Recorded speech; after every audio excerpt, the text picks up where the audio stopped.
എല്ലാ news channel, influencers, YouTubers എന്തുകൊണ്ട് നിങ്ങൾ ആരും ഇതിനെപ്പറ്റി സംസാരിക്കുന്നില്ല? ചെറിയ ചെറിയ കാര്യങ്ങൾ പോലും ചർച്ച ചെയ്യപ്പെടുന്ന ഈ സോഷ്യൽ മീഡിയയിൽ എന്തുകൊണ്ട് ഈ ഒരു കാര്യം മാത്രം ആരും സംസാരിക്കുന്നില്ല? When a woman faces a sexual issue in public, everyone talks about it.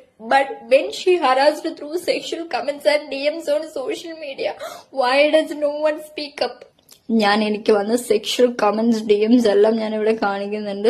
ഞാൻ ഈ സ്ക്രീനിൽ ഇട്ടതെല്ലാം ഞാൻ സ്റ്റോറി ഇട്ടതായിരുന്നു. അപ്പൊ 3-4 പേരുടെ മെസ്സേജ് ഞാൻ കണ്ടു. അവർക്കും ഇതേപോലെ ഉണ്ടായിട്ടുണ്ട്, അവരുടെ പെങ്ങൾക്കും ഇതേപോലെ വന്നിട്ടുണ്ട് മെസ്സേജ്.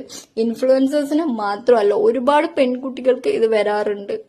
ഇപ്പൊ നിങ്ങൾക്ക് തോന്നാം എനിക്ക് കംപ്ലൈന്റ് ചെയ്തുകൂടെന്ന്. എത്രയെന്ന് വെച്ച് ഞാൻ കംപ്ലൈന്റ് ചെയ്യും? ഇനിയിപ്പൊ കംപ്ലൈന്റ് ചെയ്യുവാണെങ്കിൽ എന്റെ പ്രശ്നം മാത്രമേ തീരത്തുള്ളൂ. എത്ര പേര് ഈ ഇഷ്യൂ ഫേസ് ചെയ്യുന്നുണ്ട്? സെലിബ്രിറ്റീസിന്റെ ഫോട്ടോ മോർഫ് ചെയ്ത് എനിക്ക് DM അയച്ചിട്ട് വൾഗറായിട്ട് സംസാരിക്കുന്ന ഒരുപാട് പേരുണ്ട്. ഒരുപാട് നാള് ഞാൻ ഇത് ഇഗ്നോർ ചെയ്തു. ഇനി പറ്റില്ല, ഇനി സംസാരിക്കണം. This kind of dirty comments makes me uncomfortable and hurt me a lot inside. എത്ര പേര് കാണും ഇങ്ങനെ? എത്ര പേര് ഇതിൽ കംപ്ലൈന്റ് കൊടുത്തതാണ്? എത്ര പേര് ഹേർട്ടായിട്ടുണ്ടാവും? ഈ ഒരു സെക്ഷൽ കമന്റ് ഇഷ്യൂ എല്ലാരും സംസാരിക്കുമെന്നും എല്ലാരും സീരിയസ് ആയിട്ട് തന്നെ എടുക്കുമെന്നും ഞാൻ വിചാരിക്കുന്നു.